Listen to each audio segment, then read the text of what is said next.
Bismillahirrahmanirrahim. Assalamualaikum warahmatullahi wabarakatuh. Alhamdulillah, hari ini kita bisa bertemu kembali di pertemuan ke-13 pada mata kuliah Kimia Dasar.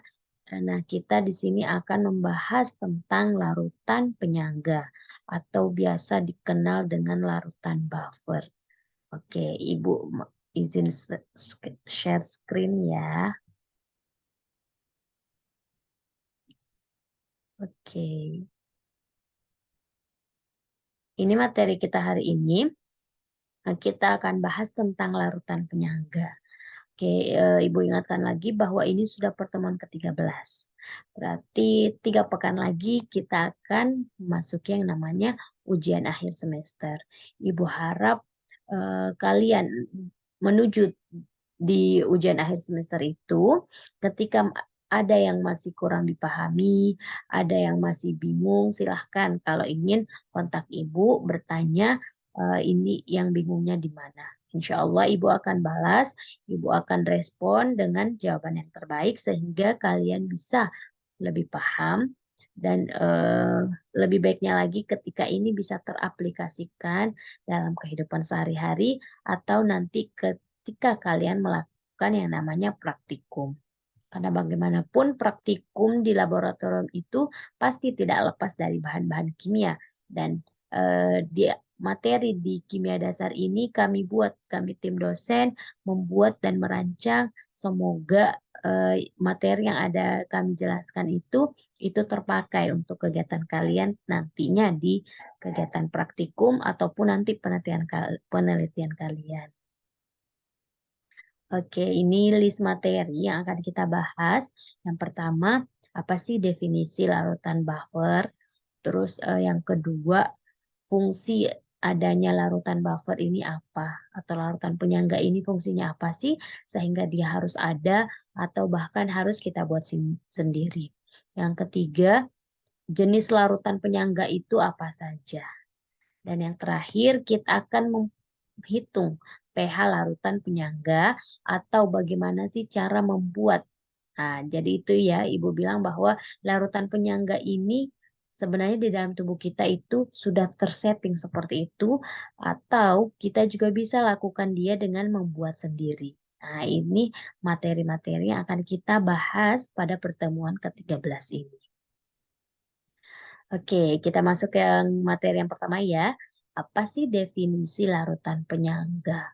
Oke, larutan penyangga biasa lebih dikenal dengan larutan buffer, merupakan suatu larutan yang dapat mempertahankan pH, meskipun dia jika ditambahkan sedikit asam, sedikit basa, atau air.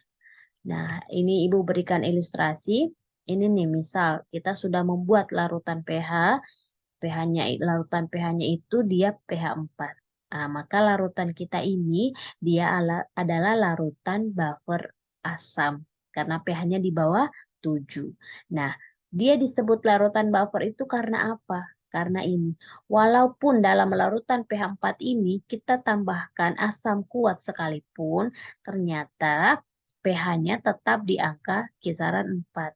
Nah, ada memang perubahan sekitar 0,009 dan itu sangat kecil nilainya, maka bisa disimpulkan bahwa larutan asal kita ini dia adalah larutan buffer. Karena kita sudah berikan dia, Ibu di sini gambarkan asam kuat ya, asam kuatnya Ibu notasikan dengan warna merah karena yang kertas lakmus bahwa asam itu dia memerahkan kertas lakmus, nah, maka Ibu di sini beri warna merah. Ini maksudnya walaupun kita tambahkan asam kuat ke dalam larutan ini, ternyata pH-nya dia tetap di kisaran angka 4, hanya sedikit sekali perubahan. Nah, itulah larutan yang disebut larutan buffer karena dia bisa mempertahankan pH-nya. Nah, begitu pula dengan larutan yang ini tadi. Kalau kita tambahkan dia asam kuat, basa kuat, Bu. Nah, ini basa Ibu ilustrasikan warna biru. Kita beri basa kuat pun, ternyata dia juga pH-nya hanya mengalami sedikit perubahan, sekitar 0,008. Nah, inilah yang disebut larutan buffer. Dia mampu mempertahankan pH-nya dia. pH awalnya dia. Walaupun kita tambahkan asam kuat, atau basa kuat atau kita tambahkan air, pH-nya akan tetap seperti itu. Di awalnya, dari asalnya, dia akan tetap seperti itu. Oke ya, itu ya definisi larutan buffer. Oke, kita masuk ke fungsi. Fungsinya dengan adanya larutan ini dia pasti ada fungsi dong ya. Nah, ini fungsinya ada 4 fungsi utama. Kenapa kita harus mensintesis larutan buffer atau mengapa dalam tubuh kita ini ada sistem buffer, ada sistem larutan penyangga. Nah, karena ini, yang pertama fungsi utamanya ini kan jantung ya, dia tugasnya memompa darah. Nah, darah kita itu dia pH-nya harus dipertahankan di pH netral. Kapan pH-nya menjadi basa atau dia menjadi asam, nah itu sangat berbahaya bagi organ-organ tubuh kita.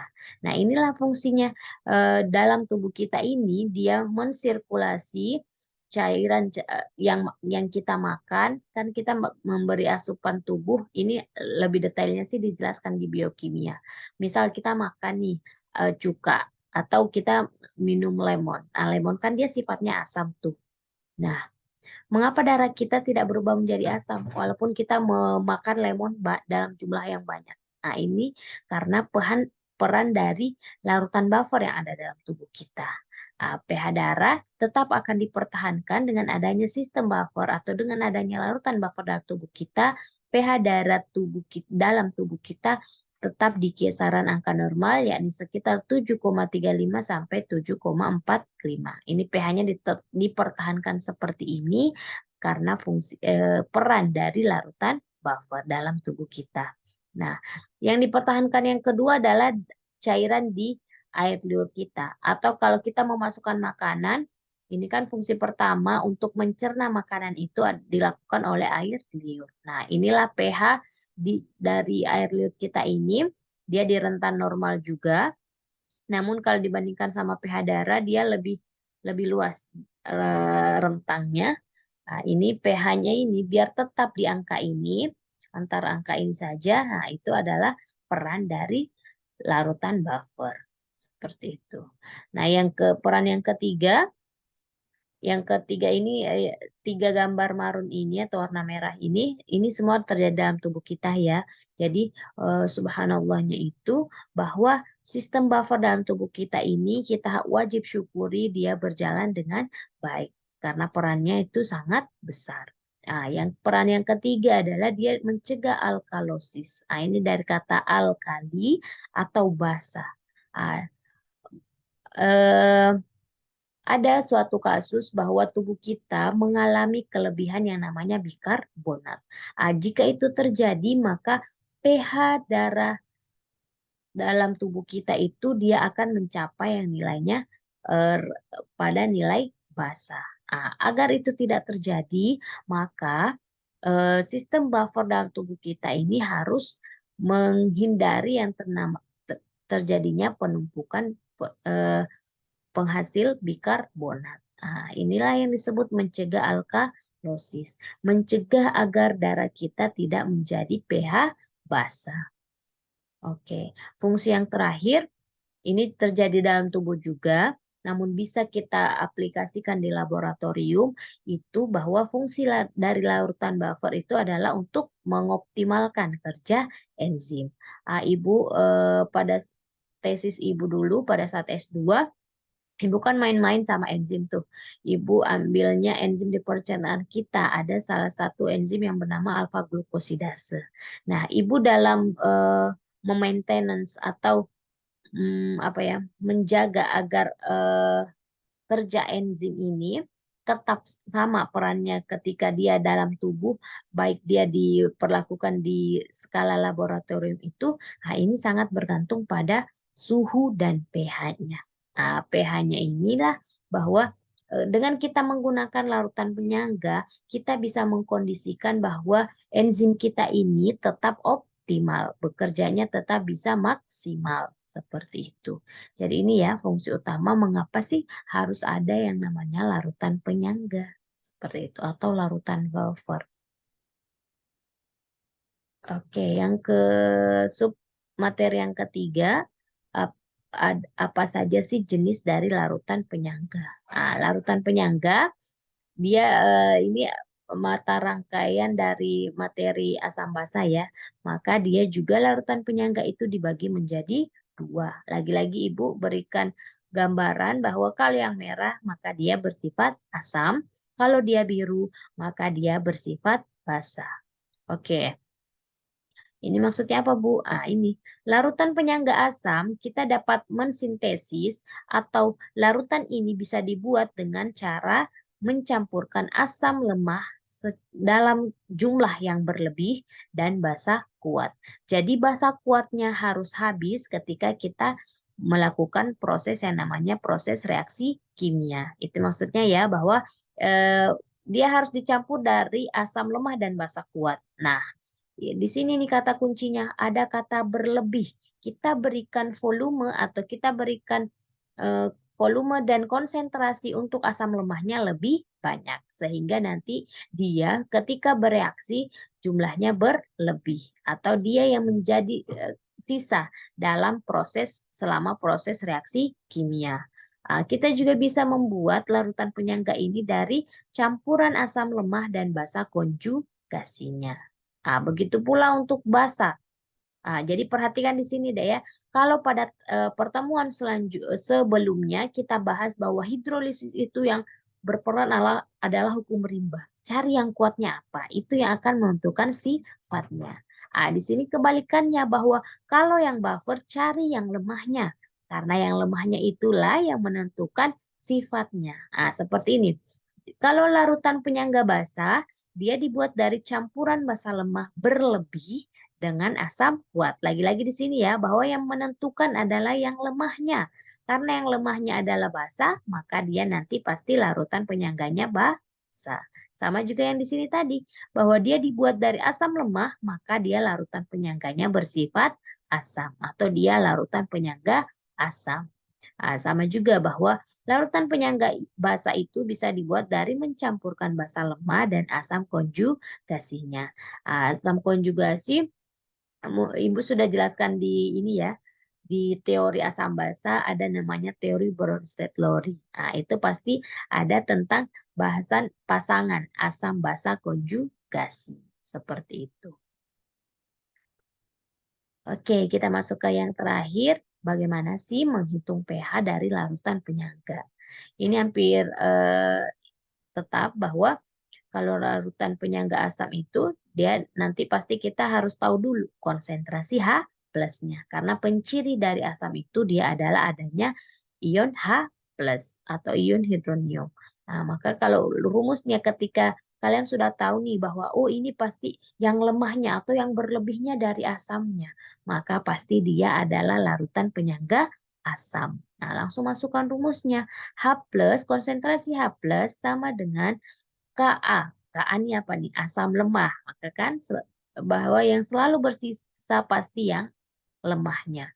Ini konstanta atau tetapan ionisasi asam lemah dikali dengan ini ya perhatikan bahwa di sini adalah dia dalam mol.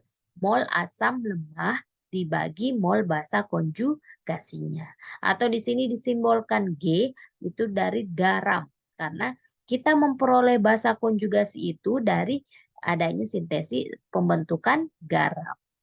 Oke, setelah kalian dapat nilai konsentrasi H plusnya, maka pasti kita bisa menghitung pH-nya. Karena pH adalah min log dari konsentrasi H plus. Oke, keterangannya di sini ya. Oke, nah, kita masuk ke kalau dia bersifat larutan penyangga basa. Basa pasti yang bersisa adalah yang lemahnya atau penentu dari dia basa atau asam itu dari lihat penyusunnya dari yang lemahnya. Mana yang bersisa? Kalau yang bersisa atau yang berlebih adalah basanya, maka dia pasti larutan penyangga basa. Oke, kalau basa dicirikan dengan OH minus. Oke, maka konsentrasi OH minus sama dengan Kb dikali mol basa lemah dibagi dengan mol asam konjugasi. Oke, karena dicari di sini OH minusnya atau konsentrasi OH minusnya, karena dia basa, maka pasti kita bisa mengetahui nilai pOH-nya. pOH sama dengan min log konsentrasi OH minus. Maka pH-nya, karena pH hanya rentannya sampai 14, maksimalnya 14, maka menentukan pH-nya 14 dikurangi pOH. Dan ingat, kalau nanti Ibu buat soal pilihan ganda, bahwa kalau di sini kalian tahu nih bahwa dia adalah larutan penyangga basa, otomatis cari yang rentang pH-nya di atas 7. Seperti itu ya untuk menghilangkan opsi-opsi yang pas sudah jelas salah. Oke, ini keterangannya. Oke, kita masuk ke contoh soalnya biar kalian bisa lebih paham apa sih yang dari tadi dijelaskan sama Ibu. Oke, ini ada contoh soal bahwa yang mana sih dari 5 opsi ini yang membentuk larutan penyangga. Nah, sebelum Ibu bahas satu-satu dari opsinya, kalian ingat-ingat nih. Karena tadi kan dari rumusnya bahwa kalau dia larutan penyangga asam kah atau dia larutan penyangga basa kah, nah kita bergantung pada molnya. Bukan molaritas ya, mol. Nah, maka untuk mencari mol itu adalah mengalihkan molaritas dengan volume. Karena ingat-ingat lagi bahwa rumus molaritas adalah mol dibagi volume. Nah, karena kita di sini berpatokan pada molnya, maka kalau mol dia adalah hasil kali antara molaritas dan volume. Oke, ingat juga bahwa asam kuat itu ketika ada hidrogen, asam dicirikan dengan hidrogen, dia berikatan dengan golongan 7A kecuali F. Golongan 7A kan FCl kecuali F. Kalau ada hidrogen berikatan dengan Cl, pasti dia adalah asam kuat. Oke. Terus sedangkan untuk basa kuatnya, basa dicirikan dengan OH-, maka jika kalian menemukan OH berikatan dengan golongan 1A dan 2A, maka pasti dia adalah basa kuat. Oke, kita masuk ke ini ya. Contoh yang A. Opsi yang A. Dia mau membuat 50 mili NaOH 0,1 molar dengan menambahkan 50 mili HCl 0,1 molar. Apakah ini akan terbentuk buffer? Nah, penjelasannya seperti ini. NaOH basa kuat atau basa lemah? Na di sini adalah golongan 1A. Kalau ada OH berikatan dengan golongan 1A, maka dia pasti basa kuat. Oke, berarti ini dia dari basa kuat nih. HCl ada hidrogen berikatan dengan golongan 7A. Nah, maka dia juga asam kuat. Kalau sama-sama kuat, maka pasti ini adalah salah. Dia pasti bukan larutan penyangga karena dia semuanya kuat. Kalau kuat-kuat, itu dia adalah, kalau dia kuat-kuat, maka dia pasti ini. Kalau dia kuat-kuat, pasti itu adalah konsep dari hidrolisis. Oke, ini salah. Nah, kita lanjut ke opsi yang B. NaOH ini basa kuat. Dengan apa? HCN. HCN ini apa nih? Ini golongan 7A bukan? Bukan. Maka dia pasti adalah asam lemah. Oh, ini bisa nih. Karena ada yang kuat satu, ada yang lemah satu. Nah, berarti tinggal kita lihat apakah benar bahwa yang lemahnya itu berlebih. Nah, caranya dengan ini. Kalau tadi mol, dia adalah kita mengalihkan molaritas dengan volume. Jadi untuk menentukan molnya berapa, langsung kalian kalikan nih. 50 mili, kalian kalikan 0,1. Didapatlah yang namanya 5 milimol. Sudah kalian dapatkan ininya molnya 5 milimol. Bandingkan dengan ini, 100 dikali 0,1 diperoleh 10 milimol. 5 sama 10 besar yang mana? Besar yang 10. Otomatis yang berlebih adalah si asam lemahnya. Itu larutan penyangga bukan? Betul. Ini adalah larutan penyangga karena yang berlebih dia sih ininya. Karena yang berlebih adalah asam lemahnya. Kalau lemahnya yang berlebih, maka dia adalah ciri dari larutan penyangga. Oke. Sekarang kita lihat opsi yang C. Kalau opsi C, ini dia 100 mili NaCN 0,1 molar. NaCN. Na dengan Cn. Ini berarti ini larutan apa nih? Ada H plusnya nggak? Nggak ada. Maka dia pasti bukan asam. Ada OH-nya nggak? Nggak ada. Berarti dia pasti bukan basa. Kalau bukan asam, bukan basa, pasti dia adalah garam. Oke, ini garam. Terus dengan ini asam kuat. Ada nggak tadi rumus asam kuat dengan garam? Tidak ada, karena pasti yang lemah dengan garamnya. Maka opsi C ini salahnya di sini karena dia mereaksikan dengan ini asam kuat. Oke, Charlie salah. Yang D-nya, kalau yang D ini HCl, HCl asam kuat, NH4OH basa lemah. Oh bisa nih, antara ada yang kuatnya, ada yang lemahnya. Sekarang syaratnya tadi buffer bahwa yang berlebihnya harus yang lemah. Oke, bandingkan. Yang lemahnya berapa nih milimolnya? 50 kali 0,1, 5 milimol. Bandingkan dengan 100 kali 0,1, 10. 10 dengan 5 besar yang mana? Besar yang HCl-nya atau besar yang asam kuatnya. Maka ini pasti bukan larutan buffer. Karena yang berlebihnya adalah yang kuatnya. Kalau buffer kita cari yang berlebih atau yang jumlahnya banyak itu kalau dia yang lemah. Oke, kalau kebalikannya sama hidrolisis deh ya. Kalau hidrolisis cari yang kuat, kalau yang buffer cari yang lemah. Oke, berarti yang delta ini juga salah. Kalau yang error salahnya di mana? Dia mereaksikan H2SO4, asam sulfat. Ini asam kuat. Oke, dengan Na2SO4 ini nggak ada hidrogennya, nggak ada OH-nya, maka pasti ini garam. Oke, kalau garam, apakah dia asam konjugasi dari H2SO4? Cirinya kalau dia basa konjugasi itu mereka harus mirip. Ini di sini ada hanya, di sini menjadi Na2, maka dia tidak mirip. Karena kalau mereka dikatakan mirip itu ketika ada selisih satu hidrogen. Sedangkan di sini ini hidrogen, ternyata di sini hidrogennya diganti sama Na. Maka ini bukan pasangannya. Kalau bukan pasangannya berarti itu bukan larutan buffer. Maka di situ ya, yang E ini opsinya salah karena itu bukan pasangan basa konjugasinya.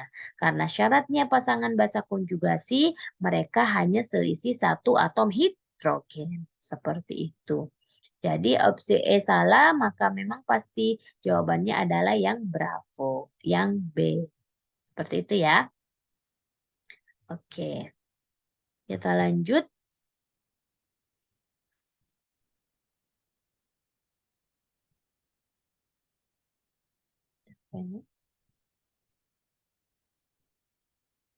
Oke, kita lanjut ke contoh soal yang kedua. Ini Ibu ambil ya di channel YouTube-nya si ini Winda Wiranata. Oke. Ini soalnya seperti ini. Sebanyak 50 ml larutan NH3, konsentrasinya 0,1 molar, diberikan nilai Kb nih. Maka dia pasti NH3 ini adalah basa lemah. Kb-nya sebesar 10 pangkat min 5.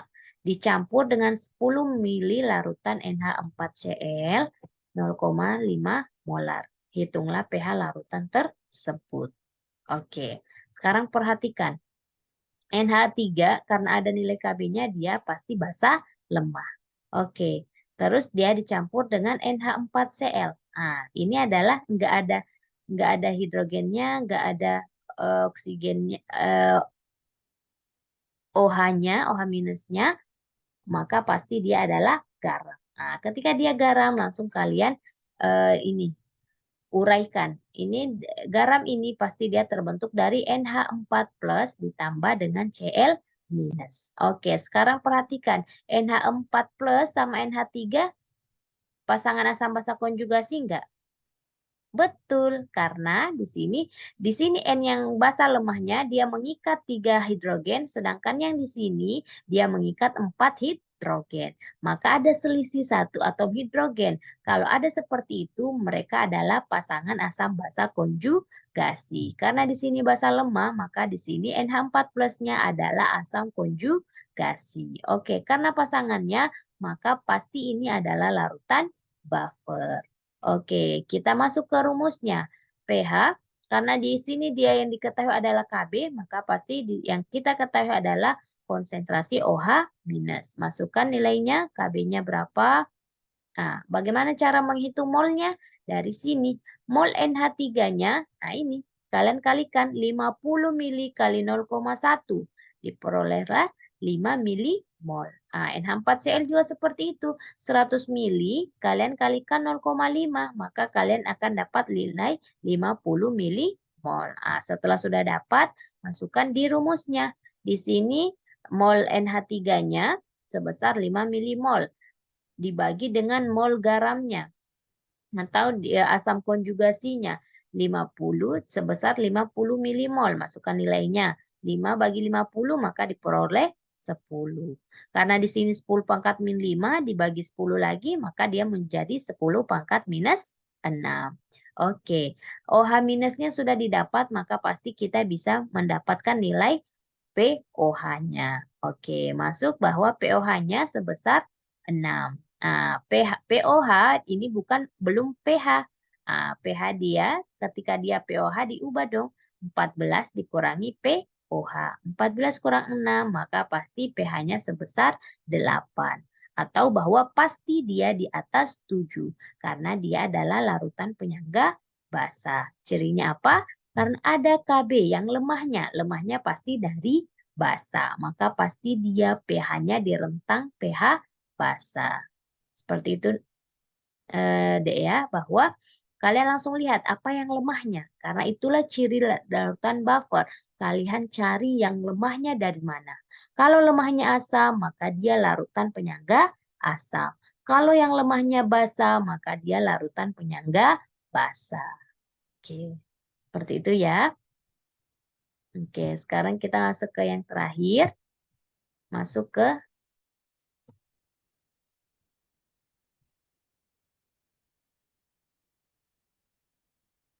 tugas mandiri. Oke, ini tugas mandirinya. Ibu minta tolong kepada ketua tingkat untuk membantu ibu mengumpulkan tugas dari teman-teman kalian. Oke, ibu harap seperti pertemuan sebelum-sebelumnya bahwa kalian tugas mandirinya semua dapat 100. Semoga ini juga kalian bisa mengerjakannya dengan baik, tahapan-tahapannya benar, dan semua bisa mengerjakannya secara mandiri. Ini ya soalnya kita mau membuat larutan penyangga yang pH-nya 4. Nah, dengan cara kita campurkan 100 mili larutan CH3COOH konsentrasinya 0,5 molar. Nah, ini nih berapa CH3COONA 0,5 molar, berapa mili yang harus ditambahkan? Itu pertanyaannya ya. Jadi kalian cari volume dari ininya, garamnya. Atau Ibu kasih bocoran bahwa ini adalah basa konjugasinya. Oke, kalian cari berapa volumenya. Oke, bisa ya? Bisa, insya Allah. pH 4, maka dia larutan apa nih? Larutan penyangga asam. Oke, silakan dikerjakan, masukkan, cari dulu konsentrasi H plusnya. Setelah nilai-nilainya semua dapat, pasti kalian bisa mendapatkan berapa mili CH3COONA yang harus ditambahkan. Terima kasih untuk perhatiannya hari ini. Semoga ada manfaat yang dapat kita peroleh. Semoga ini juga menjadi amal jariah buat kita semua. Silakan kalian share ke teman-temannya. Jika kalian memperoleh manfaat atau silakan kalian share cerita ke teman-temannya bahwa ternyata loh dalam tubuh kita, Masya Allahnya Allah sudah menciptakan dengan begitu sempurna. Bahwa tubuh kita sendiri sudah mensintesis namanya larutan buffer sehingga cairan darah kita bisa darah kita bisa membantu kerja organ-organ kita melaksanakan fungsinya dengan baik. Karena itu tadi bahwa ketika dalam darah kita pH-nya menjadi basah atau kita mengalami yang namanya alkalosis, maka pasti sistem organ kita akan terganggu. Karena itu juga bahwa tubuh kita ini terdiri dari jutaan ribu yang namanya enzim. Nah, kalau enzim kita terganggu, otomatis reaksi metabolisme dalam tubuh kita juga terganggu. Nah, untuk lebih detailnya tentang enzim, tentang metabolisme dan segalanya itu kita ketemu di tahun depan insya Allah pada mata kuliah biokimia ketika kalian sudah semester 3. Oke, terima kasih. Itu saja yang bisa Ibu sampaikan untuk hari ini. Salam sukses untuk kalian semua. Insya Allah kita berjumpa di pertemuan selanjutnya dengan pembahasan tentang senyawa organik. Ibu undur diri. Terima kasih. Wassalamualaikum warahmatullahi wabarakatuh.